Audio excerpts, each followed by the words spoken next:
Casey Concepcion, sinadya nga bang hindi imbitahin ng inang si Sharon Cuneta sa birthday ng anak nitong si Miel? It's almost been 2 days nang ipagdiwa nga ng anak ni Sharon na si Miel ang kanyang 19th birthday. Maraming netizens nga ang nakapansin na wala si Casey Concepcion sa nasabing okasyon at mga piling-piling kamag-anak lamang at close friends ang kanilang naimbitahan.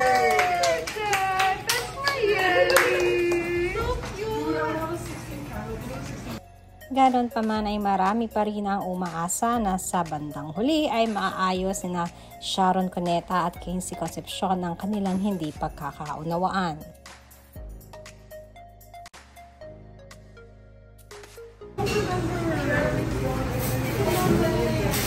No, it really looks like you. Happy birthday, Miel! Oh my gosh! We love you!